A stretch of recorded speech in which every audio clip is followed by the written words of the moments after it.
is going back to Stalin, who was the Zelensky of the day. Yeah, precisely. They're going to do whatever they want to do anyway. And that's the problem here. The calculus you're dealing with irrational actors and trying to attribute geopolitical sanity to them. But I was mean, Stalin irrational? I don't think he was, from his point of view. I mean, well, not from his point of view. I mean, you look at the deployments of the Red Army in June of 1941 as the Wehrmacht is going into Russia, and the German generals themselves comment on this, that the Red Army was deployed in echelon as if for a coming major offensive. did you see the two-part series I did on Stalin's war and then FDR's war? No, I did not. So I'm going in the dark on where you're going. I went over that and Zhukov's plan from May 15th, that they had to start and they have to do a first strike on the Germans while they were still in their build-up phases. Everybody was building up, and Stalin was set to jump off on July 6th. I can believe it. And which is why it was so easy for him to be caught out in the open. Yeah. And then you have a lot of the gossip. Like he hid away in his dacha for 2 weeks and he got drunk, was hiding. No, he wasn't. The papers from the Stavka, he was there the very next day signing orders. He wasn't hiding away. Yes, he didn't think that. Interesting. Now that's new to me. That came out in a new book that was written where he compiled a lot of these documents that he had researched. That was. What is his name? His name is. Was the book called Stalin's War? Yeah, Sean McKeon. Yeah, I've read that. Yeah, and I've been going back and forth with Viktor Sudorov's people, trying to lure him out for an interview because it seems that a lot of what he wrote then is now being backed up by what was released before the Ukraine war. Well, now that you mention it, I do recall that Stalin was at the Stavka for that period of the offensive. And some of the aid that FDR sent to Stalin, they even sent them so much grain, he sold it off to a third party at one point. Yeah. The rolling mills, the Cold War can only be attributed to FDR.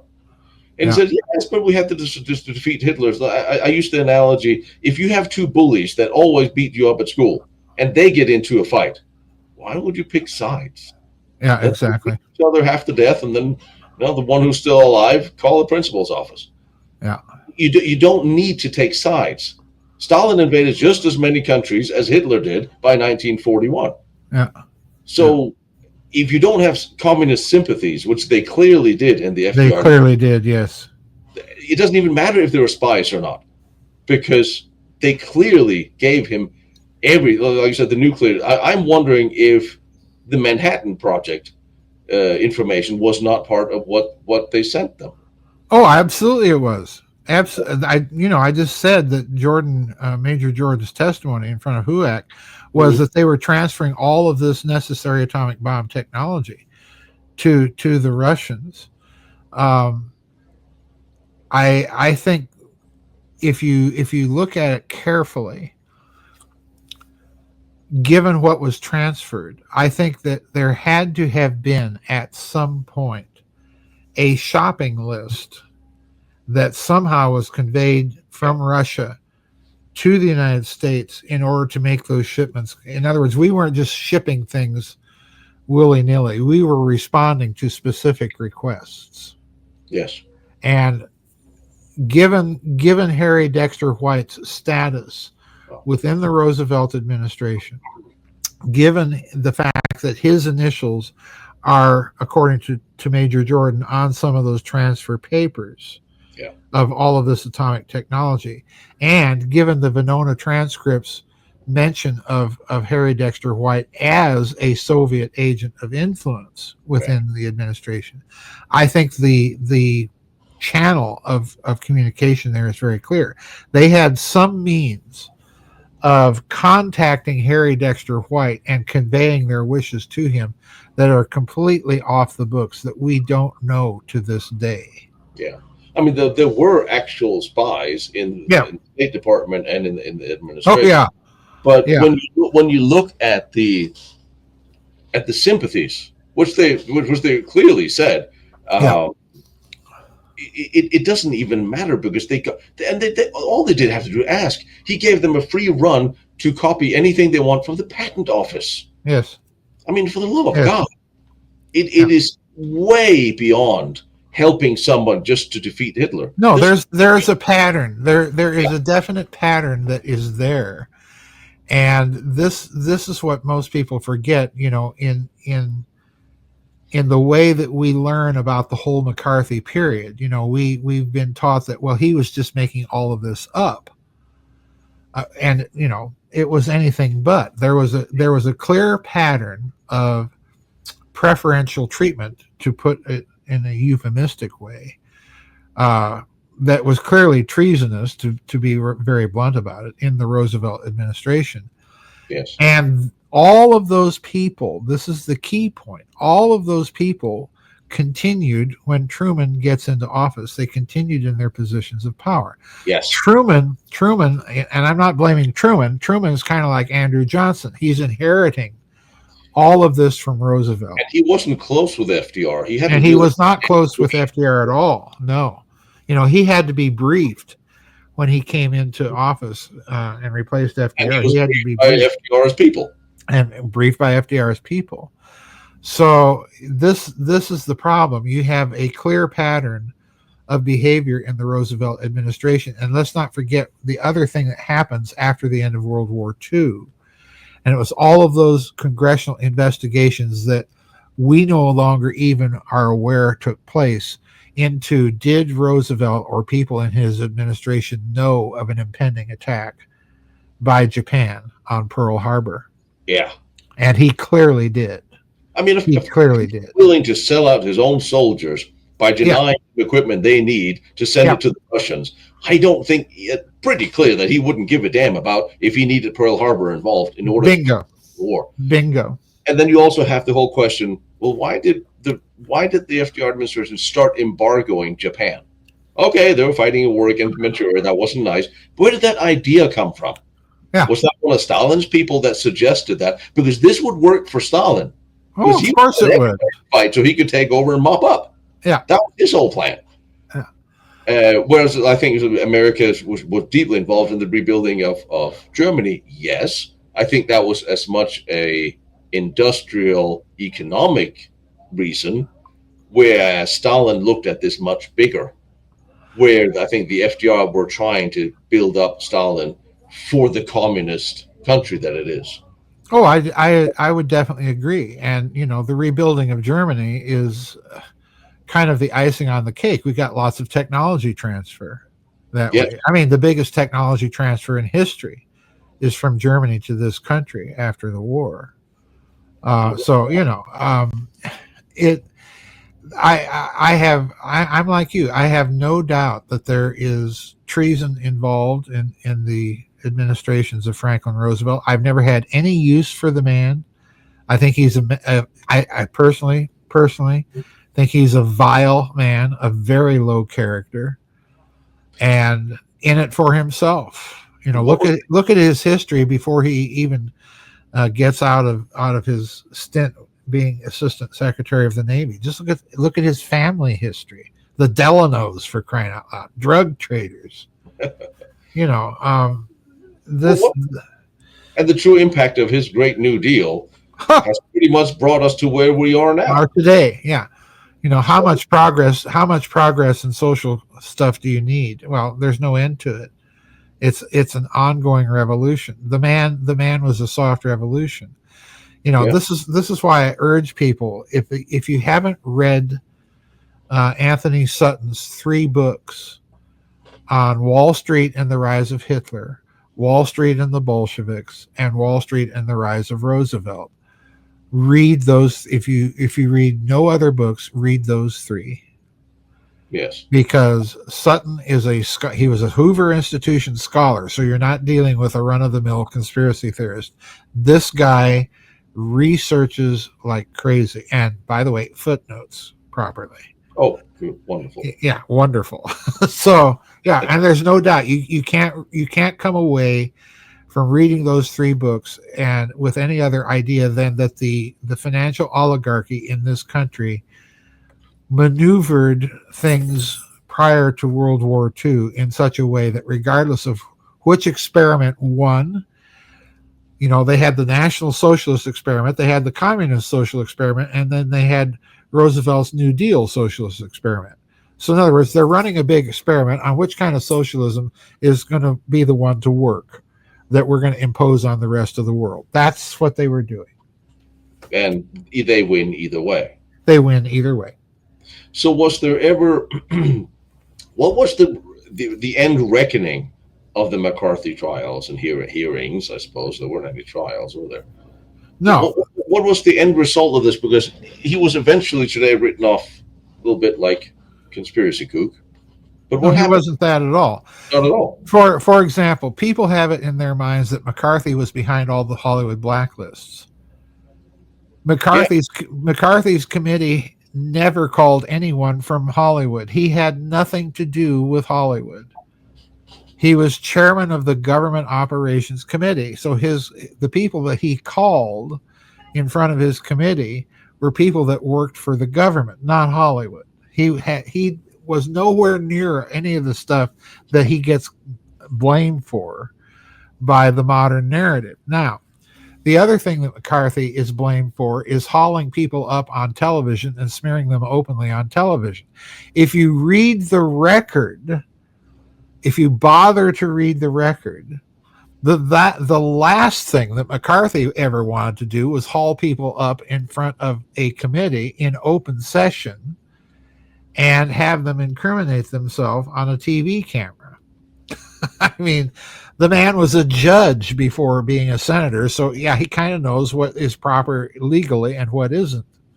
So it's very rare that he's ever giving public testimony, and when he does, he's either been maneuvered into it by the Democrats, like Millard Tydings did in his committee, or if he's in charge of his own committee hearing, you can read over and over in the transcript that if they're getting into a sensitive area, he will take it immediately into executive session and off the transcript. Now, the thing that people forget about McCarthy is that he is not there to establish guilt. What he's doing is what a prosecutor does in front of a grand jury. He's trying to establish enough of a case, of a prima facie case, to bring these things out to people and say, okay, we should be worried about this, we should be worried about that. And he's fairly successful in doing that. Now, the thing that I discovered when I wrote the McCarthy book, and the reason I wrote the McCarthy book is that I had been trying ever since I was a kid, even before I was a teenager. I grew up in South Dakota, okay? My senator as a boy growing up was Carl Mundt. Carl Mundt was the chairman of the Army McCarthy hearings. Carl Mundt was a close friend of Joseph McCarthy. Okay? Mm-hmm. So when I was a boy, Senator Mundt would donate books to public libraries all around Sioux Falls, South Dakota, Huron, South Dakota, Brookings, Vermilion, all these little towns he would donate books to. And the books that he would donate were defenses of Senator McCarthy. Okay? So Senator Mundt, I grew up reading these books, so I didn't have the view of McCarthy that most people had. There was something there. Okay, yeah, the guy was a typical politician. He was bluster, he was smarmy and oily and all that. So what? Politician. So I read these books, and the problem was, being interested in McCarthy, I kept trying to get his transcripts. Yes. The actual transcripts from these committee hearings, particularly the big committee hearings in 1952 that led to the Army McCarthy hearings. Couldn't get them. Were not available. And I'm thinking, okay, they've got to be in the congressional record. Well, congressional record, not available, classified. And I'm thinking, okay, classified. I finally found the transcripts. I can't even remember how I found them, Tino. It was that long involved and convoluted of a process. But I found on Amazon, somebody had actually released a CD of the transcripts of the Monmouth-McCarthy hearings from 1952 and 53 that were only declassified in 2003 by Senator Joseph Lieberman, who was the chairman of the same committee that McCarthy was the chairman of. And by the way, going along with the declassification, there's a vote by one Senator Chuck Schumer. Okay, so, who didn't want to? No, he signed off on the declassification. Oh, shocking. And we were told, you can read the declassification statement by the committee, that, well, no, we don't need to keep these classified any longer because all the principals are dead.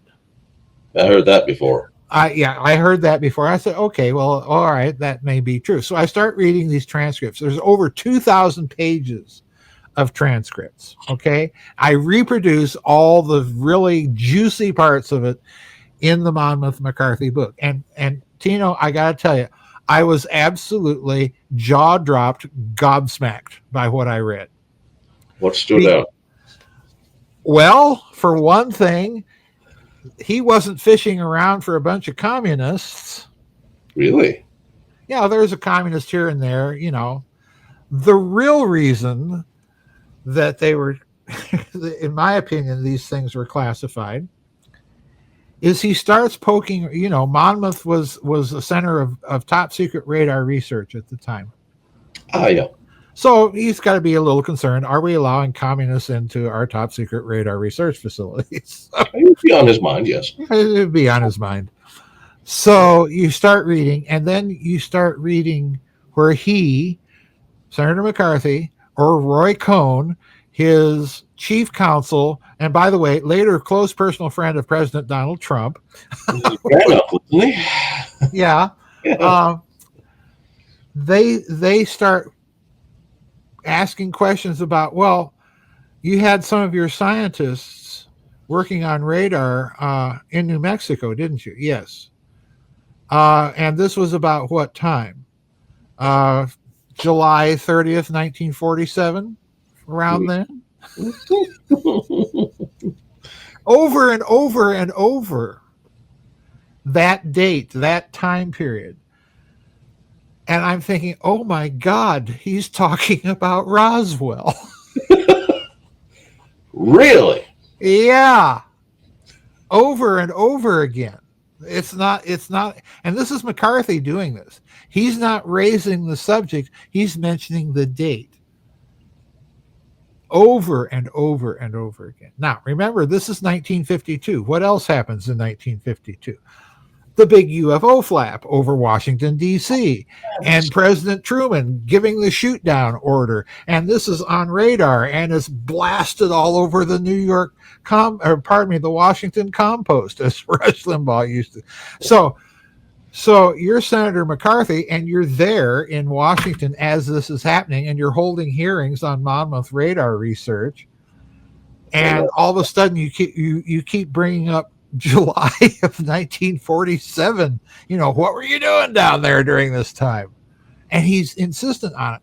And he eventually gets the people on his witness stand to admit that, well, yeah, we lost a couple of top secret documents, which concerns him mightily. But we believe that those documents were all turned over to Blue Book. Really? Really. Yeah, it's there in the transcripts. So in other words, the way I'm reading it, Tino, is take all that crap that you've learned about Senator McCarthy and just shove it right onto the floor. What the Army McCarthy hearings were really about is shutting him up, because what had he just stumbled across? He had just stumbled across the one secret in America that was rated higher than the hydrogen bomb. He had just made contact with the UFO issue. For the love of God, you take a communist and an alien falls out. And he's wanting to know what the hell happened to all these top secret documents. Who's responsible? Where did they go? What were you doing in New Mexico at this time? Without mentioning the issue. And then he goes on he continues by probing, guess what? The occupation money plates scandal, believe it or not.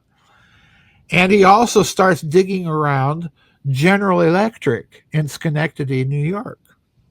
No. Yes. Whatever did they do in Europe? Whatever did they do in Europe? Well, I'm thinking Gabriel Crone for one thing. Mm-hmm. Uh-huh. I find a lot of General Electric. And this is all being done by this junior senator from Wisconsin who has, unfortunately, a memory like a steel trap. That's problem number one.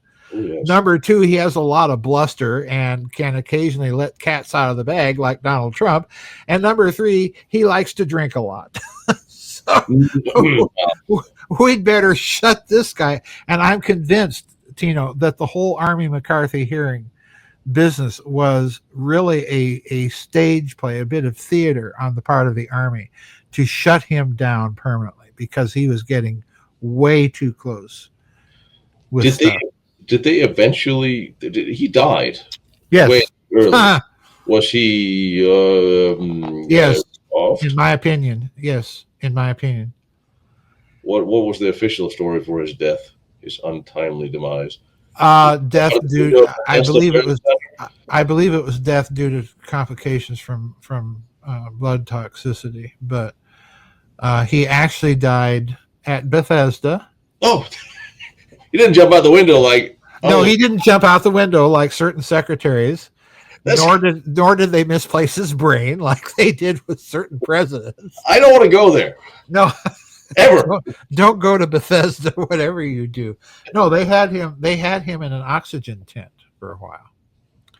And by the way, just to put a little cherry on this Sunday of conspiracy, one of the last people to visit him in the hospital alive was one of the senators who had voted to censure him. Really? Guess who it was? Going all over the place. Senator Prescott Bush. The one who had to found the USO because he was being investigated for trading with the enemy during the Second World War? No, I never heard of him. That guy, yes. That guy. Yeah. Whose son became head of the CIA? Yeah. And president? Yeah. Okay. He was an ally of Cohen too, wasn't he? Well, he must have been. Roy Cohn? Yeah.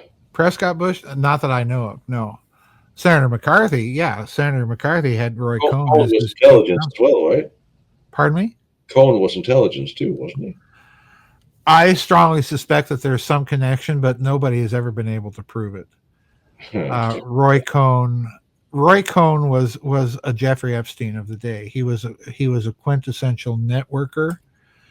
So he had a private network of connections that were literally all over the place. Mafia, finance, you name it. As one did. As one did. And he was very good, close friends with the Reagans, close friend with Donald Trump, close friends with the Bronfman family, the alcohol producers during Prohibition, both the Canadian and American branches of the family. So he had deep connections everywhere. An interesting question that I keep having is, so during the Second World War, just to bring us back to a happier place where things were slightly happy World War II. There we go. Black and white. It's all jonquils and daisies back then. You know, that was. He's just walking the park and it was a cakewalk. Anyways, unless you're Polish. Yeah. So in the middle of World War II, we have this whole FDR giving pretty much Stalin the keys to the kingdom. What did Herbert Hoover think of all this? Because I don't see him as a communist sympathizer. Hoover? Yeah. You know that Hoover wrote J. Edgar, of course. No, I know Herbert Hoover. Yeah. You know that Herbert Hoover wrote a book. No, I read his biography. Oh no! You've got to dig into Herbert Hoover. There's quite a little story about Herbert Hoover. I knew I asked for Not the least of which was his role during Woodrow Wilson's administration in World War I for Belgian famine relief. Oh, do spill. No, I'm tossing that out for you to go scratch the dirt all on your own, and you can come back and tell me what you found, because I don't think you're going to believe it if I tell you. No, Herbert Hoover. Herbert Hoover had a lot of suspicions, particularly about what had happened, not only during World War I, but what had happened to him during the Depression, and then about Roosevelt. And he wrote all of this down in a book, a kind of a tell-all, but Hoover being Hoover, it was tell almost all. Okay. Of course, yeah. I mean, Not everything, but we're going to toss enough out there. If you want to go find everything, you can do that. Okay.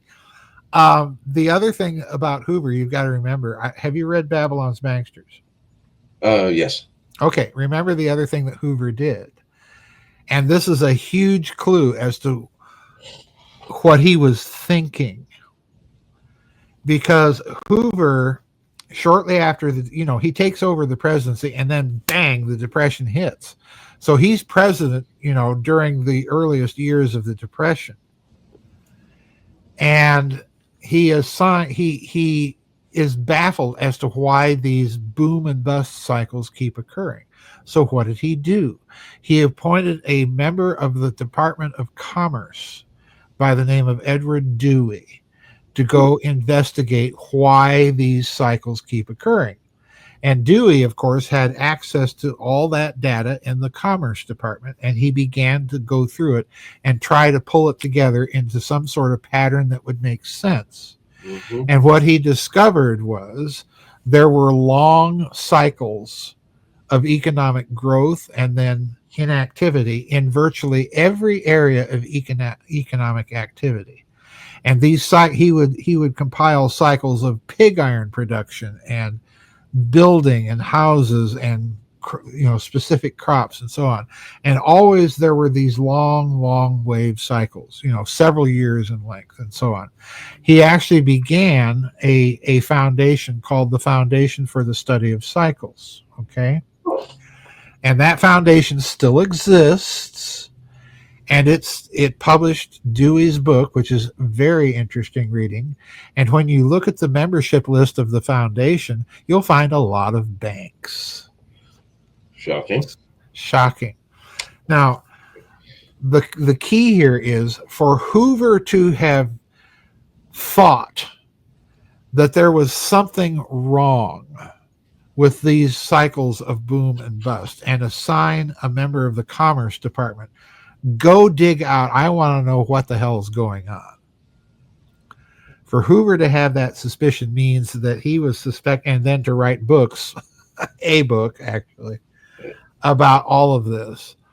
And with his background in Belgian famine relief,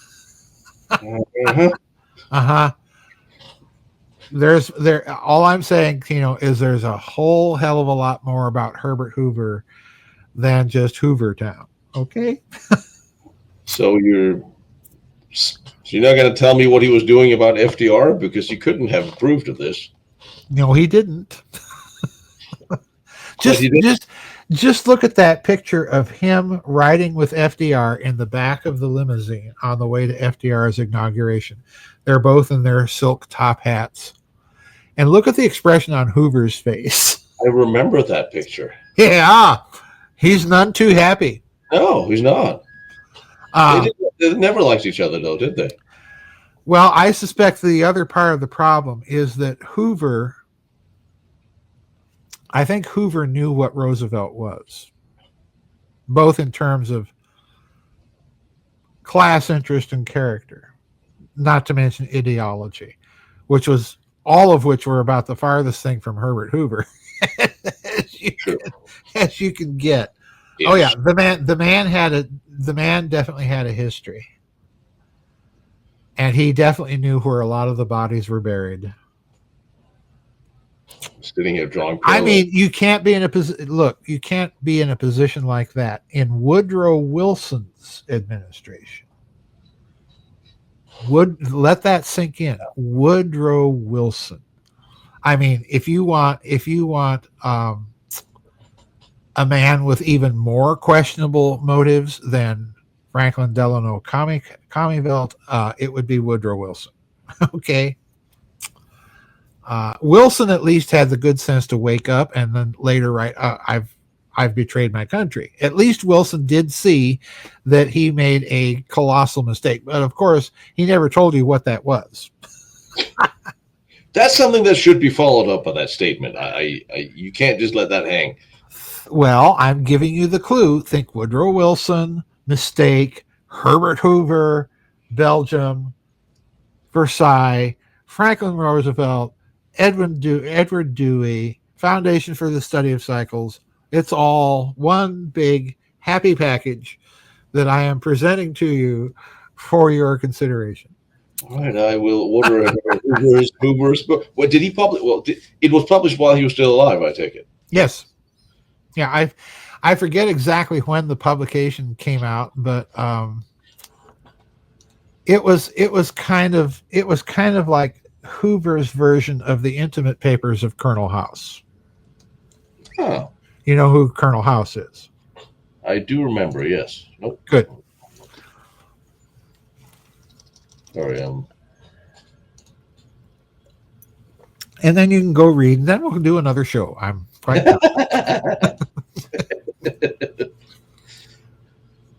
Fine, I'm going to read that. If I can find it by her. Oh, here. The Memoirs of Herbert Hoover, Great Depression, 29 to 41. But it still covers World War One. You'll have to do the World War One part on Separate. your own. Okay. I've given out many books titles that will steer you to his role in World War One. Oh, we're definitely getting the hardcover. This whole paperback nonsense won't do. Interesting. All right, so I somehow didn't think Herbert Hoover was going to be.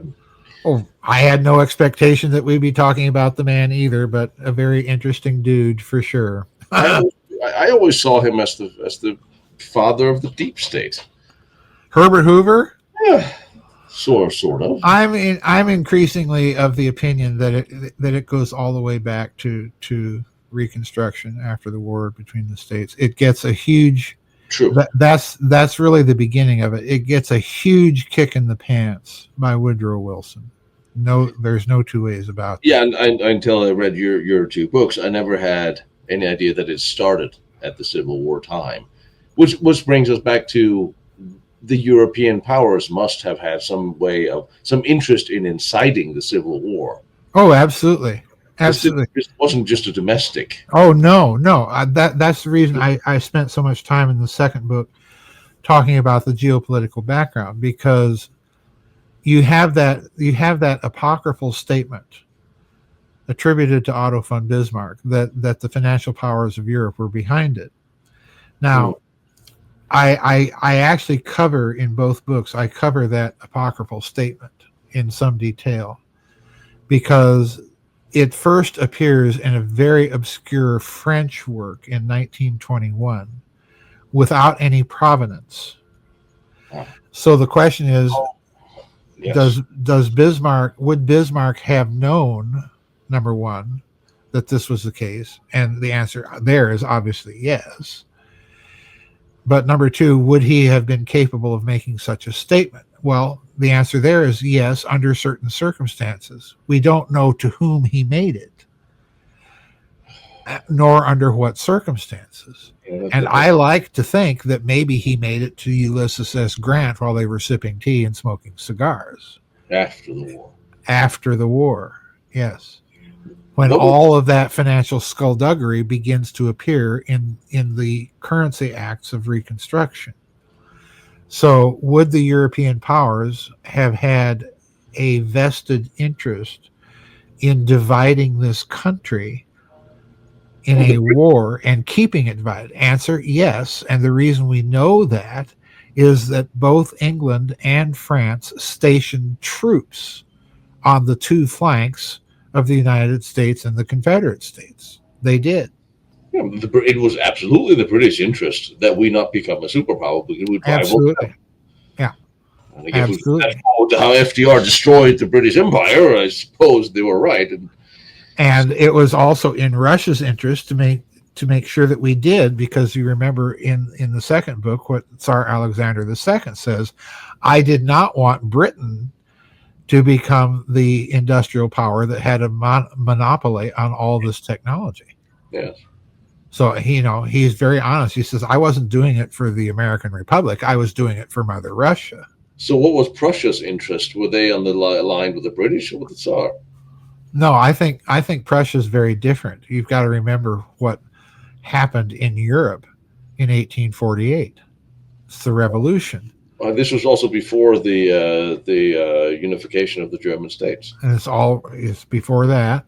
So you have all those Germans that were involved in the revolutionary activity, both in the German states and in Austria, that are coming to this country after the failure of that revolution.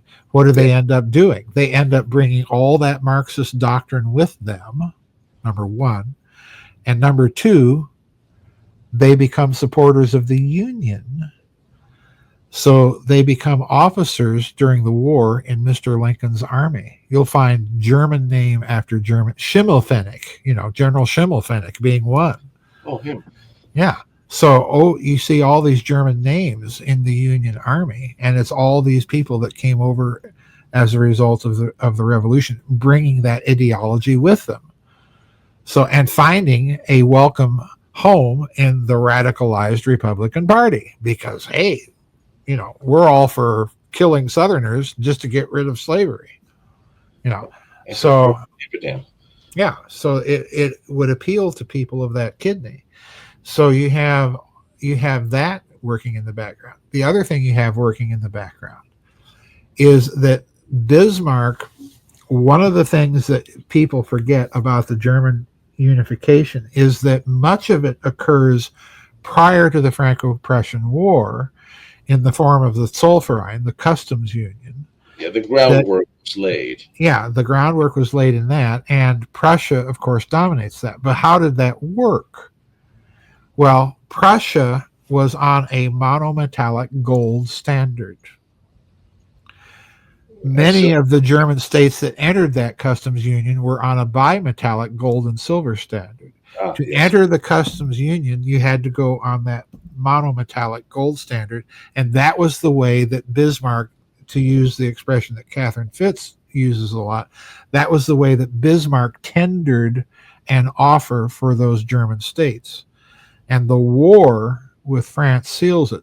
The other thing you've got to remember is going on in Europe before the Franco-Prussian War is there's this attempt to create a unified global currency system on a gold monometallic standard, evaluating, and I go into that in the second book extensively, using the French franc as a basis of defining the monetary value and quality and content of other currencies. The British like that. Actually, the Gladstone was all for it. Really? Yeah. Gladstone, Senator John Sherman of Ohio in this country, General Sherman's brother. You had a lot of people that were jumping on this global gold-backed currency mechanism during the war and immediately after it. So that's lurking in the background. This is a huge part of what I call the geopolitical story of Reconstruction, this movement towards a gold monometallic standard after the war, and basing it on a particular currency, namely at that time the French franc. So it's an anticipation of the snake system that obtained inside of the common market, where you had the currencies of Denmark, the Netherlands, Belgium, Luxembourg, and Austria pegged to the Deutschmark. so that those currencies would not fluctuate outside certain defined parameters vis-a-vis the Deutschmark. And if they did fluctuate outside that, the Bundesbank would step in and restabilize the relationship. So in other words, those currencies were tied to the Deutschmark at that point. What created the European Union then was when Mitterrand began the process of insisting that France be part of that system and brought into it. So the euro is actually coming out of the original snake system with the injection of France into that mechanism. From the mid 1800s. Right. So in other words, you're looking at a very old idea in Europe. And by the way, there's a reason that when the European Central Bank is created, it's located where? Frankfurt. So you're dealing with basically version 2.0 of the system they were trying to put into place back in the middle 19th century. Could that have worked if it had stayed gold back? No, I don't. Uh-oh, you froze.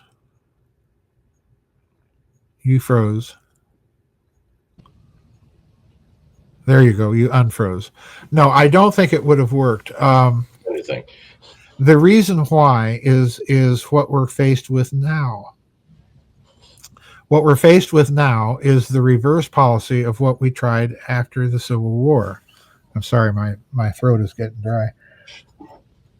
What we did after the Civil War, as I say, is we deflated in order to make the convertibility of greenbacks to specie possible.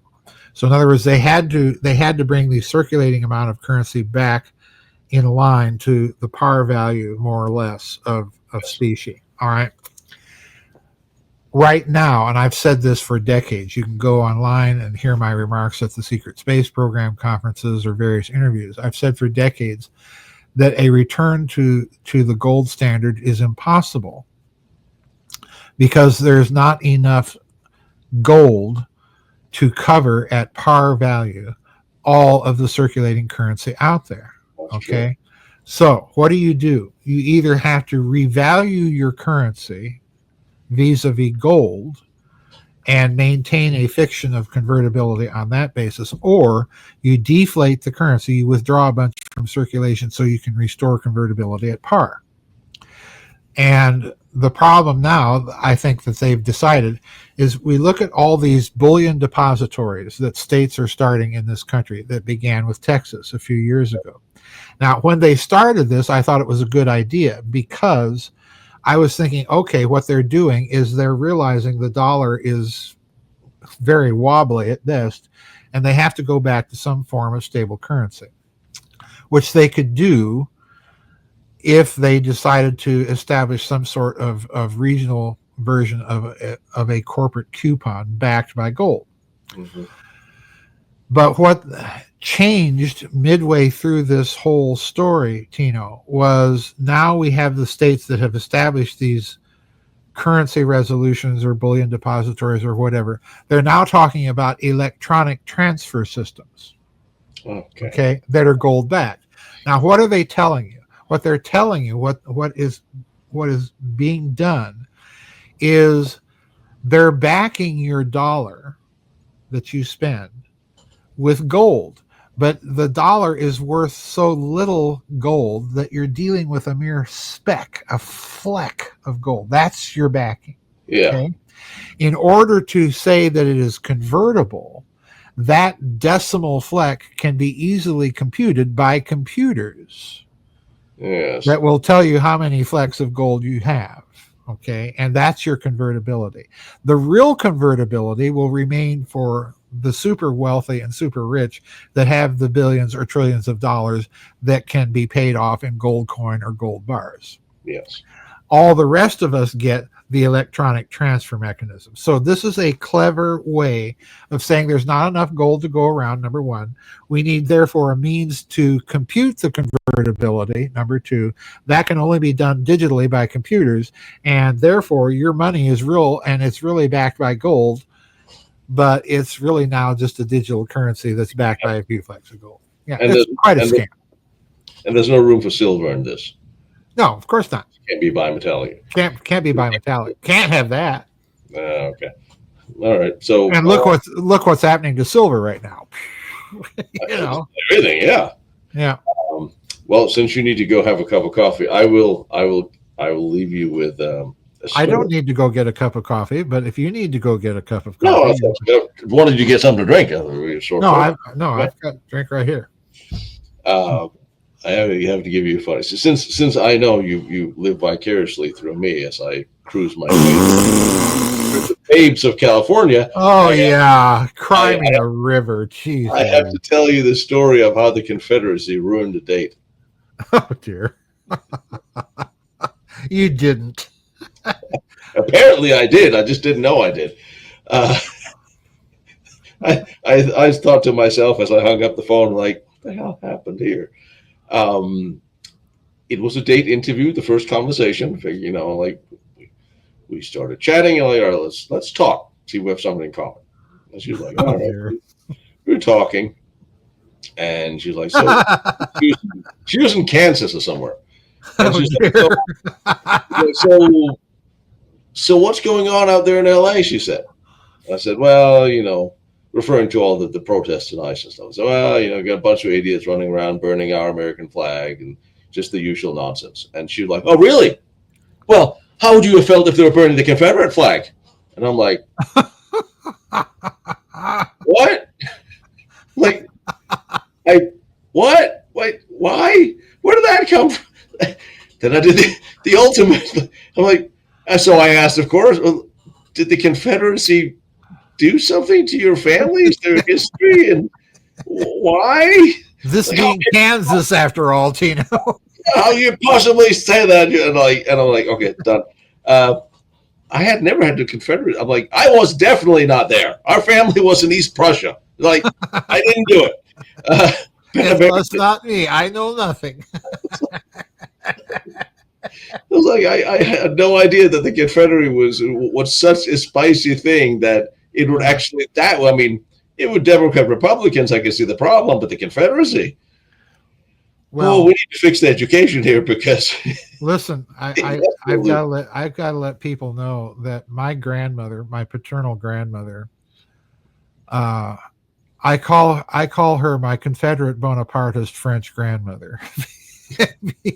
Because she was French, let me tell you. Anyway, Madeleine Louise.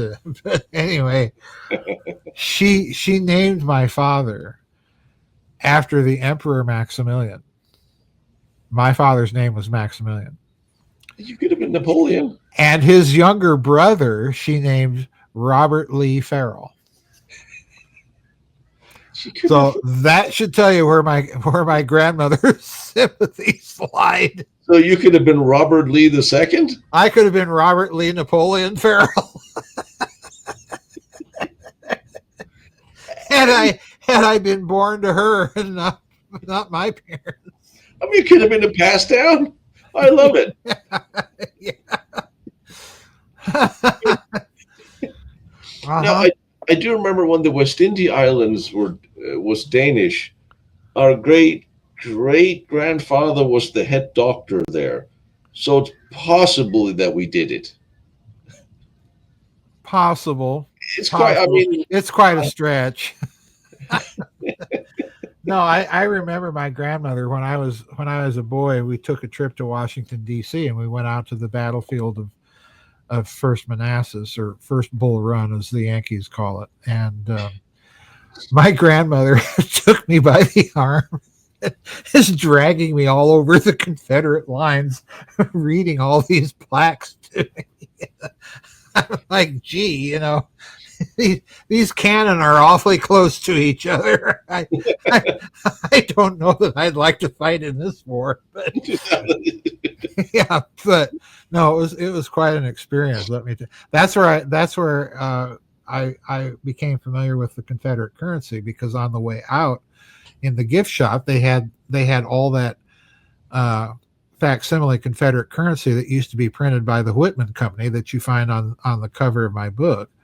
And my dad bought me a bunch of that, and I was fascinated by it, you know, reading all these declarations that were on it and looking at my own money and trying to compare it and, you know, suss out what in the name of sense are these people trying to do. You know? But no, it was quite an interesting time. Was there any weapons transfers from Europe to like from Prussia to the Union? Thinking about they theoretically could have run around at the end of the war with needle guns. Yeah, I don't know that there were transfers of weapons technology from Prussia to the Union. I'm not aware of any. I do know that there were transfers of weapons technology from Austria to the Confederacy, because there were Confederate units that used Lorentz rifles, the Austrian Lorentz rifles. Yeah. This was all Muslim too.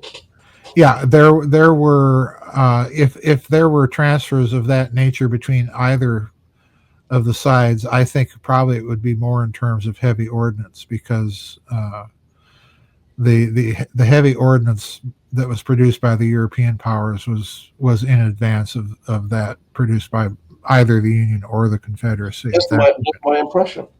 Yeah. Yeah. And then so some would come up through Mexico to the Confederacy.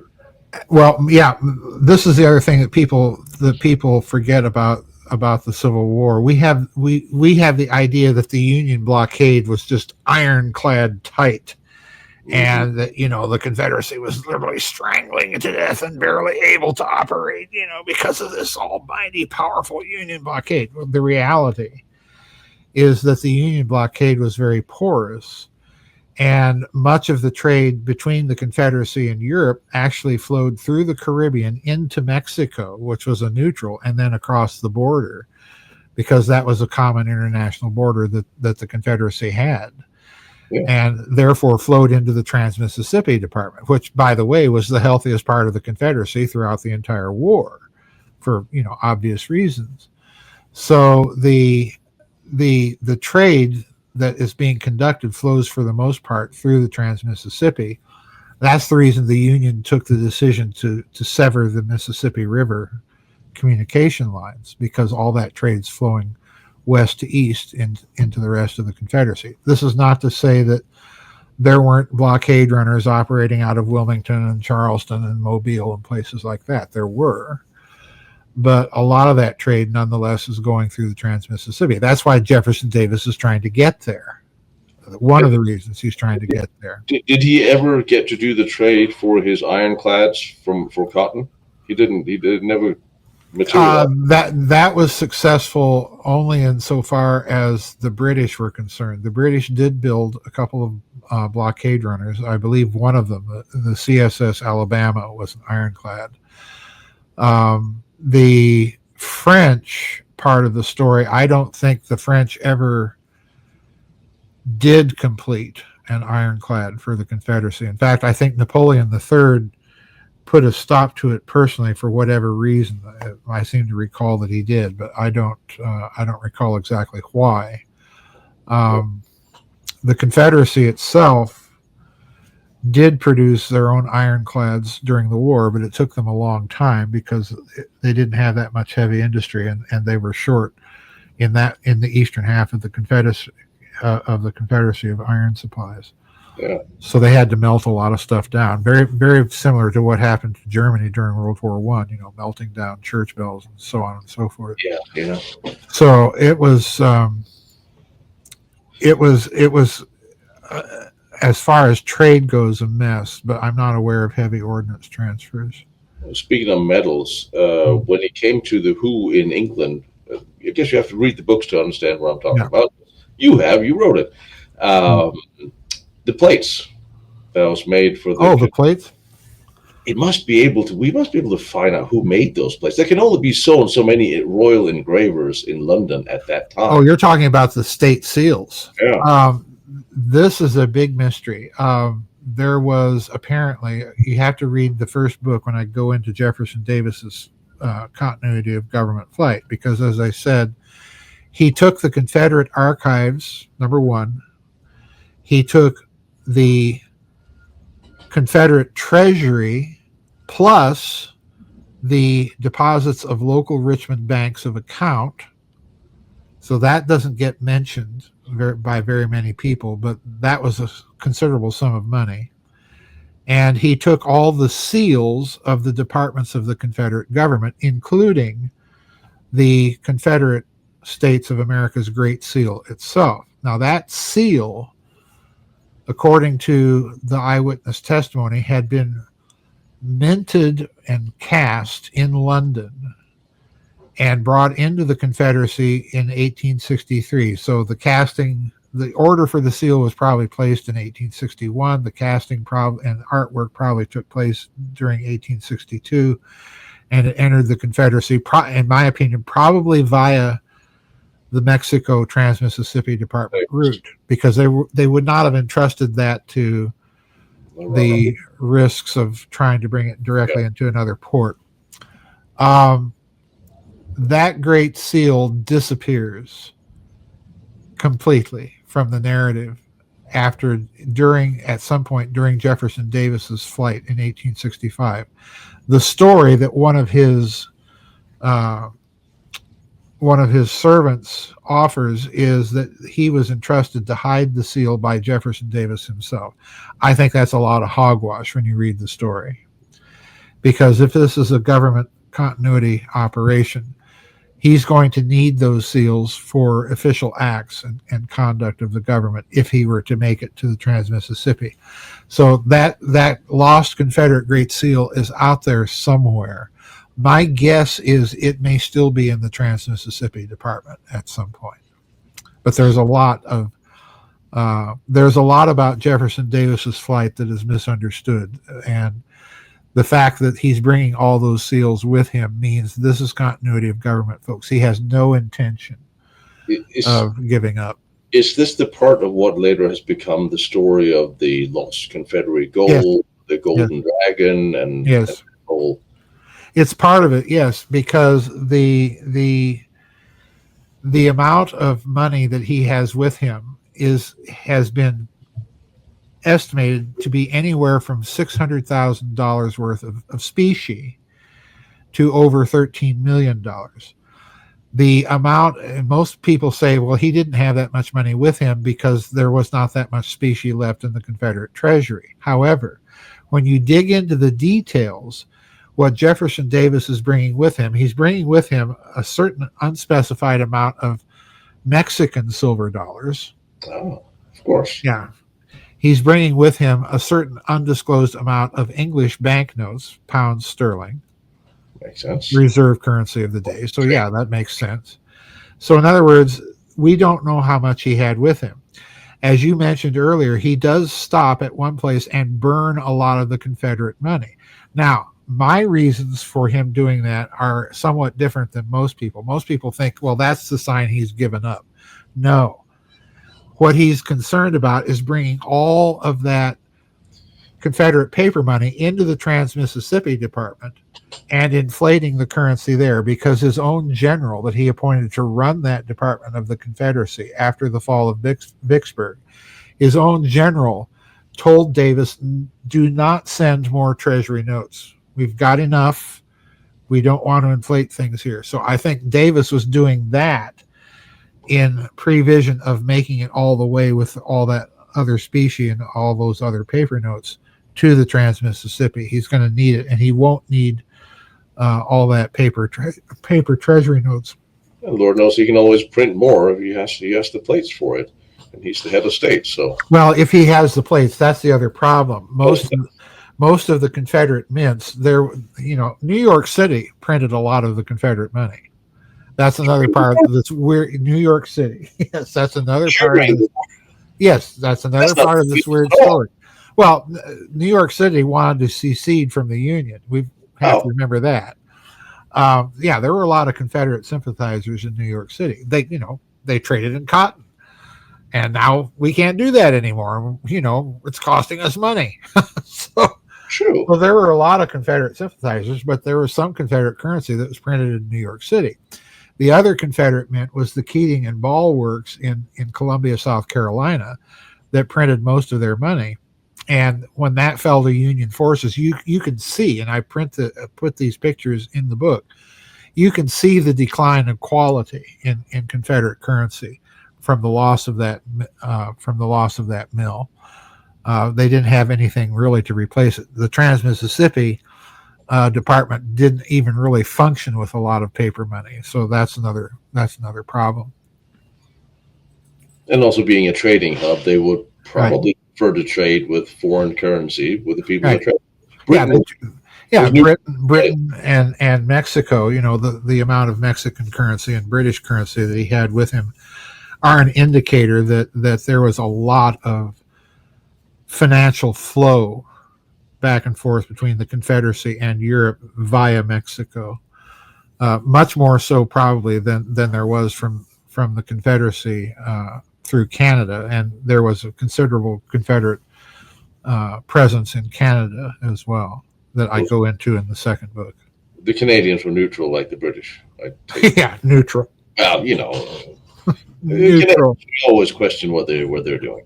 Well, you got to remember, Lord Palmerston at the beginning of the war literally issued an ultimatum to the Union when the Union stopped a British ship that was carrying the Confederate commissioners to England and boarded it and took them prisoner. And Lord Palmerston wasn't having that and issued an ultimatum to Lincoln to release those commissioners and turn over the ship, or it was war. And to drive the point home, he sent a couple regiments to Canada. And to really drive the point home, as they were marching off onto the ships off of the docks, the regimental bands were playing Dixie. So, Lincoln got the message and promptly released the Confederate commissioners and the ship. And, crisis number one avoided. We don't need a war with Britain. Lincoln's comment at the time was one war at a time, gentlemen. Well, he repaid the favor in 1915 when he sent Trotsky back to Russia. The tried to stop him. Exactly. Which is another interesting story. I'm sure we have nothing to do with any of this. Oh, no, not at all. There's nothing to say here. America is righteous and innocent of any wrongdoing on the world stage. This is the lesson we must learn. We are the exceptional, indispensable nation, the shining city on the hill. Yes, no one can survive without us. Well, they better not even try. How do we explain to the next generation that America is a great country? Because I believe America is a great country. I do too. Despite the flaws that we have had in our policy department, which is something I think every country can say. Absolutely. Well, we point out again, this is why I think tradition and history are so important. You can't teach about the greatness of America if you're busily tearing down statues of Robert E. Lee. Of course. You just can't, because you don't have the opportunity to answer the question, who was that? Why is there a statue of him? What did he do? Why is, and even more importantly, why do we have statues to people that lost a war? If we have the attitude or the cultural value that things must be perfect in order to be good, we will never be good. True. The good and the perfect are two different things. God did not create a perfect world. He did not say, "Oh, and behold, all was perfect." No, he says everything was very good. And there's a difference. So, the utopian vision of things I've never thought is culturally workable. This is why they always fail. This is why Marxism will always fail. This is why the Democrats are going to fail. Forget about all the problems in the Republican Party. They've got their own mess. But they're not, at least thus far, they're not utopian. Although I hear little echoes of utopianism and messianism in some of the current administration's remarks. Yeah, you pick it up. The optimism is grand, but it's also grand to have optimism. Yeah, it is. If you have, and I think that's the key difference between the two sides right now is one on negativity and destruction, and the other one is at least trying to look forward and look how great we can be. It's trying to do something to address problems. Yes, It may be making a complete hash of it, but it's at least trying to address the problems it has a cost. rather than create the problem. That's Right. that's And the big problem right there. stop telling everybody what horrible people you are. Right. But we could do a whole day on the psychology of modern day people and dating and relationships that has been completely Well, destroyed. listen, there's a good book. There's a good book that people need to read about all of this, and it's called Liberal Fascism. Okay. Yeah. Yes. You can go find it online. It's worth reading. It has a big smiley face as the cover with a little Hitler mustache. Oh, that one. Yes. Yeah, that one. Yeah, it's a wonderful book. You need to read it because he gets into uh, all of this trend that Americans have always had towards utopia and being the shining city on the hill. There's a good sense to that term, and there's a bad sense to it. And unfortunately, we're living out the bad one more than we are the good one. I mean, could we explain to all the socialist Democrats of America that keeps calling everybody Nazis that Hitler was a socialist? Yeah, well, yes. Like, Don't get me started. like, Don't get me started. you don't know what you're saying. You have no idea what words mean. Stop using words. Just be quiet. Some of my best friends, Tino, some of my best friends in South Dakota when I was growing up were Germans, and he had fought during World War II on the German side and came to this country and met his wife in Germany, and they came to this country after the war. And, I knew them because we all like Bach. So I'd go over to their house and we'd sit around and we'd listen to music. And just listening to them talk about what it was like, and for that matter, my one of my high school German teachers was Danish and had lived in Berlin. Her husband was German, had lived in Berlin during the final 2 years of the war. And again, it was interesting to hear her talk about what it was like. And it is about as far from this cartoon version of history that Americans are carrying around in their head. Yeah. And I remember in German class one day, one of the students asking her, well, why didn't you guys just rise up and get rid of him? And her response, it was so perfect. It shut that person down and made the entire class just grow silent. She said, you don't abandon the captain of the ship when the ship is going down. That's the worst thing you can do. And from the standpoint of the psychology at that time, yeah, your ship is going down and you're not going to save it just by getting rid of that guy because these people are out to kill you. Yes. Meaning the Russians, of course. Yes. I'm surprised you survived the Russians. Well, yeah, the whole thing is such a cartoon version. This is why I think it's important that we need to, study things like the Civil War and study things like our history, blemishes and all. Yes. Anti-federalist though I am, I'm not in favor of burning all records of the Constitution. No, really, no. That's nuts. The post-war's destruction of history and historical places has gone further towards destroying the understanding of events than anything. Yep. Because there's no thing there for little Toby to point at and said, what's that and why is it here? Right. But that's what the communists want, just like the Taliban did in Afghanistan and destroy anything prior to them. It's not acceptable. Yep. And that's how you lie. That's how you know they're lying. If you're trying to destroy your history, you know they're going to lie about it, because why else would you try to destroy it? Distort it? Well, there's an underlying aspect, I think, of why that is, and that's their hatred of Christianity, because with that religion you have a definite commitment to tradition, because you can't understand it without that. So in other words, if you're going to get rid of all of that in order to bring in your atheistic utopia, you have to make war on tradition in general and not just religious tradition, because by making war on tradition, you are really warring against the people that come out of that worldview and are trying to live in it and live by it. So, for them, it's unending war against history, period. Yes. They have to do it because it's a part of their ideology. It's a part of their cosmology. Yeah. And unfortunately, the reality, Tino, is that is a mentality that only is capable of understanding one language. Yes. I agree. And we're fast approaching the point where we're going to have to start speaking it. Yeah. And then we'll put Tom Homan in charge.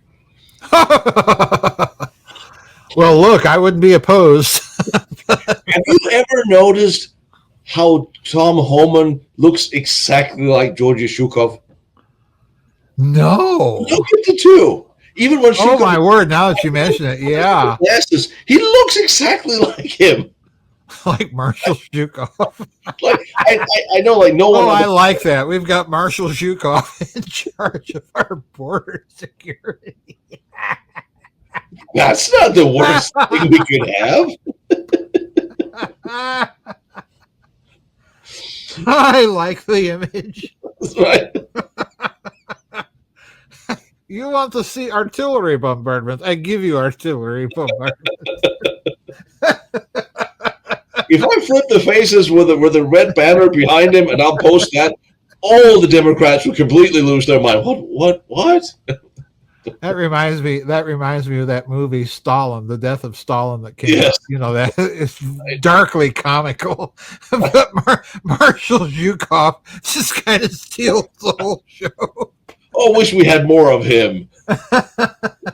Well, we've got Rakosovsky and Konev and Vachudin and Tolbukin.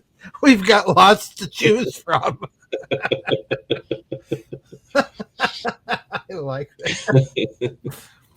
Yeah, I was sitting down and we're looking at things and like, I'm the only one on the planet who noticed this. Well, talk about history and this nutcase war that we talked the Ukraine into committing against Russia, and then the narrative that they were going to win. I mean, have you people not read any history at all? I mean, it's the reason why the Finnish war has been misinterpreted. Yeah. Because they always look at the Finnish war and say, oh, Russians got their ass kicked, they have to stop. No, they don't understand the Russian way of doing things. No, they really don't. Wait a minute. They would insisted more than I thought they would. Call up more million. If million died, call million after that. You can't beat that mentality. If you no longer have any care for people's lives, if they don't matter, you're going to win. No, if you have 300 million people and you have no problem throwing 5 of them away, you're going to win. The biggest mythology that they have got to overcome is that Russia got rid of its heavy industry, and they did not. No. And there's only really one country in the West that has managed to preserve its heavy industry, and that's Germany. And, they're in the business of quickly losing that. Yeah, well, the turn on the power plants. Yeah, it's just, oh. I know. One day we need to talk about Franco. Francisco Franco? Yes. Okay. Why do we need to talk about him? Because I think he's one of those misrepresented, misunderstood. Oh, yes, very, very much so. And if you look at Spain, have now turned into almost a socialized paradise again, overrun by communists. And you see every tour guide, every historian is ranting about the horrible person, dictator that Franco was. And but no, he really wasn't. No. He didn't even want to be a dictator. He was called upon because everyone else got killed and there wasn't left to stand up and lead the army. That wasn't a communist. Right. And I think I'm going to dig. And I keep wondering because I never really dug much into Mussolini, but I've noticed the way you see people, historical people, portrayed. If you do a search for Mussolini, you will only find him in this same as Hitler, in horrible, evil poses or looking like complete madman. You see this a lot about people that the left doesn't like. You can Right. only find negative stories, and I never really dove much into Mussolini, but I'm kind of wondering if there was more to him than Oh just yes. a horny dictator. I know what you're talking about. The mythology that we have, even in our military history, that the Italian military in World War II basically did nothing, which is not true at all.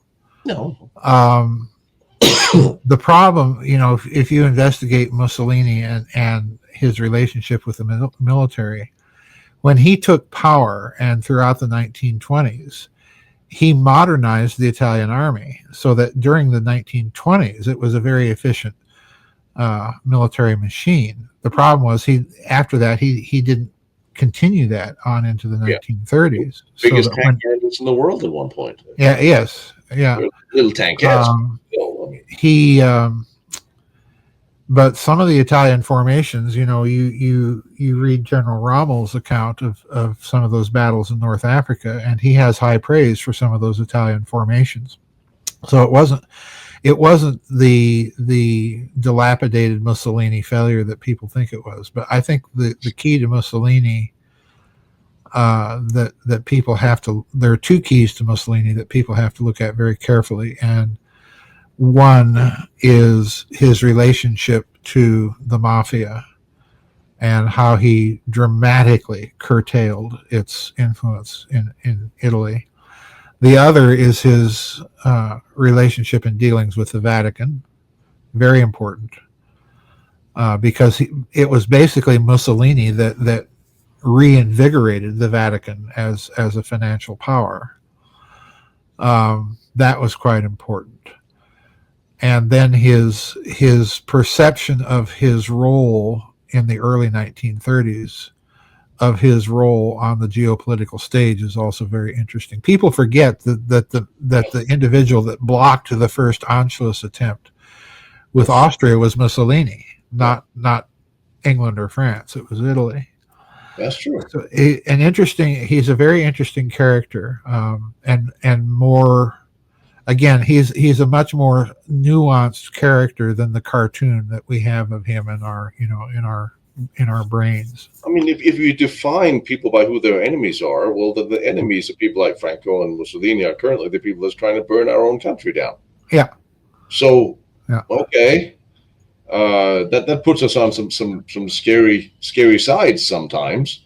Yeah. But I think it's worth revisiting these things. Well, Mussolini, you have to remember, one of the things that Mussolini and the early fascists recognized the dangers of in Italy were the communists, the Gramscian communists. Mussolini was the one that had Antonio Gramsci arrested and thrown into prison.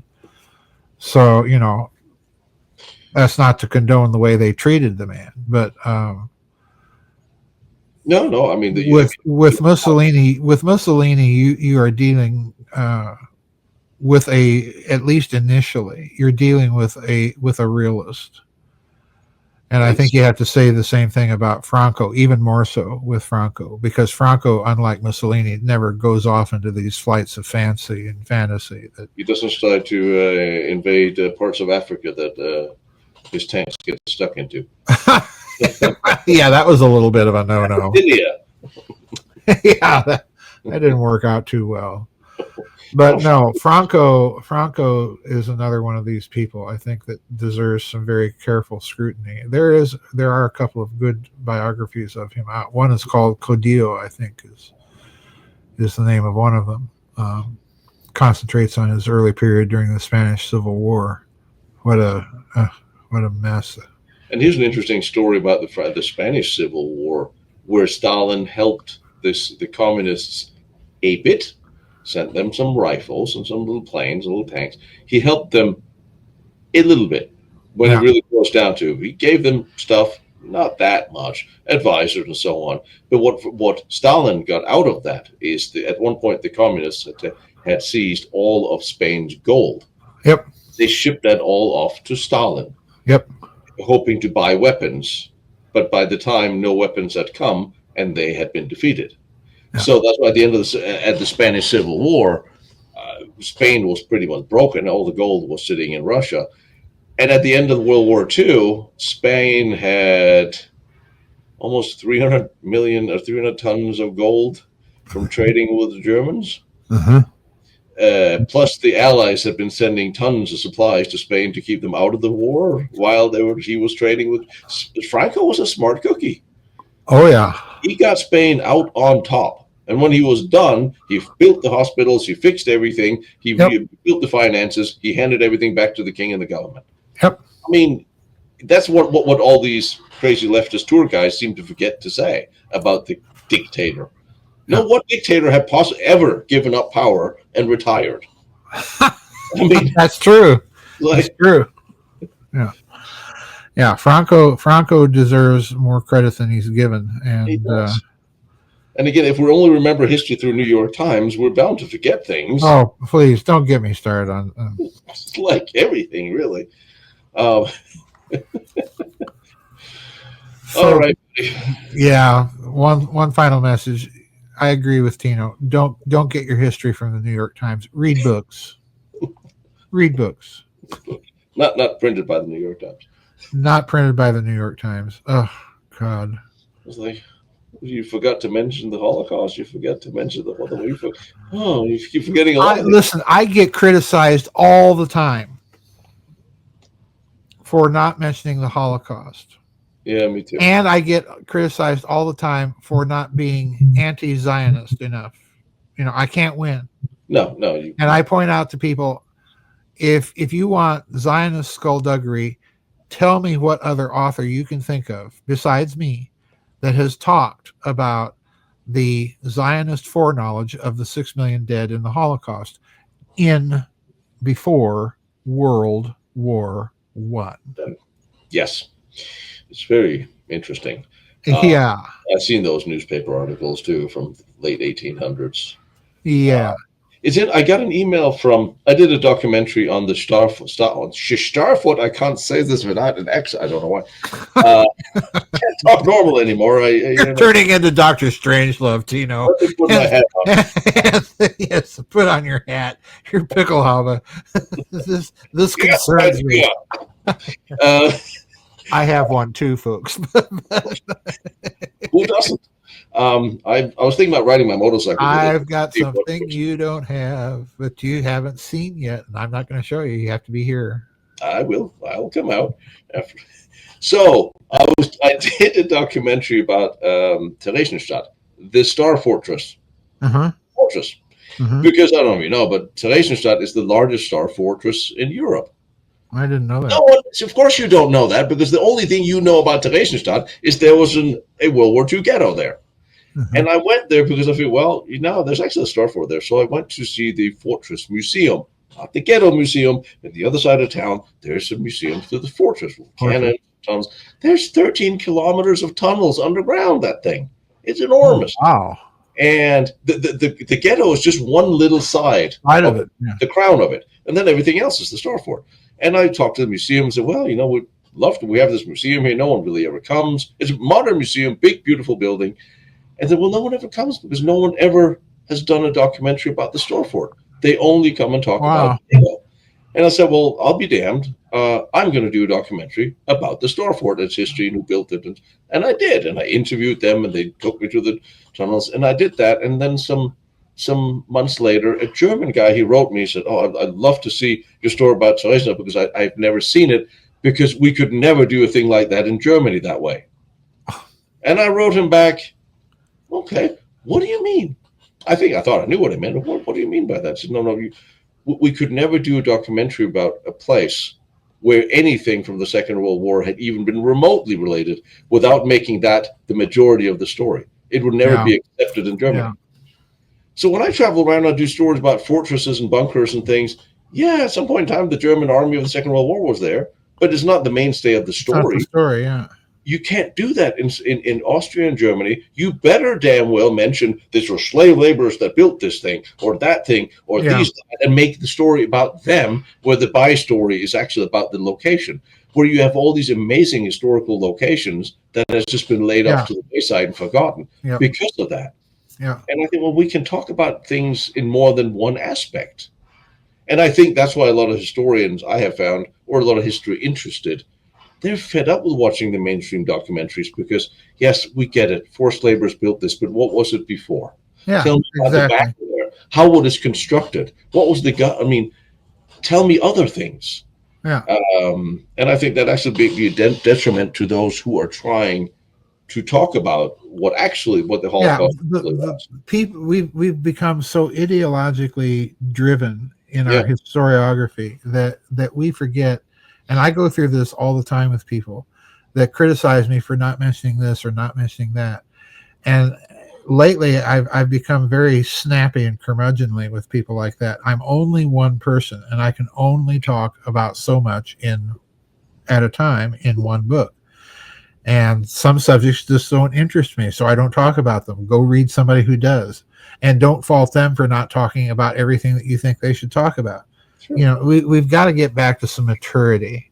Yeah. I'm getting far more praise for staying on topic than I am for not falling into the narrative.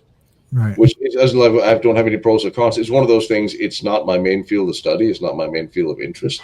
I've been there, and my thoughts on that we could talk about when we have a cup of coffee face to face.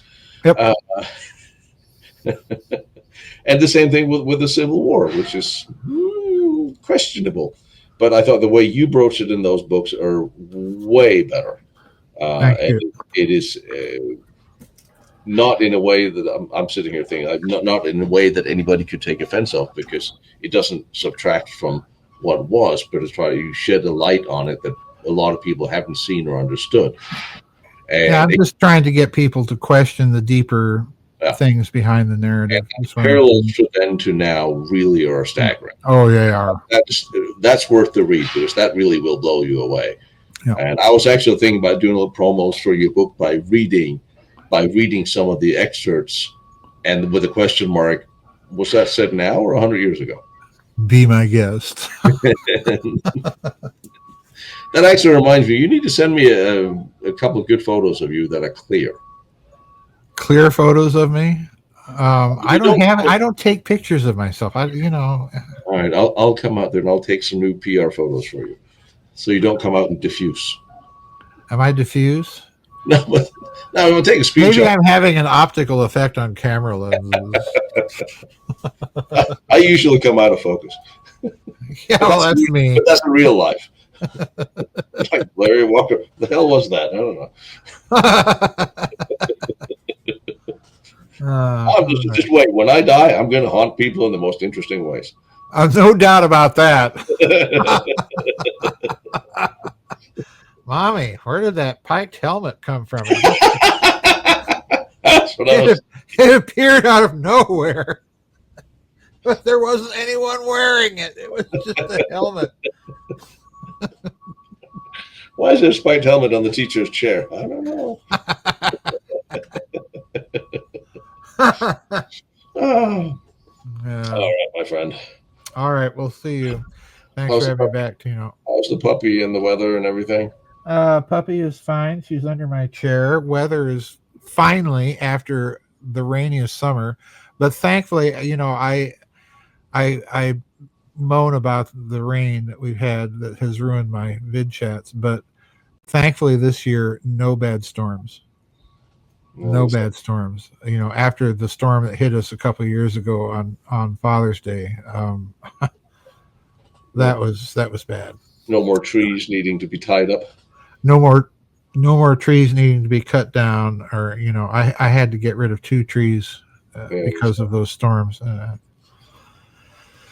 So anyway, thank you for having me back on, Tino. Let me know when you get it posted. I will do. And all right, my friend. Toodles. Yep. Bye-bye.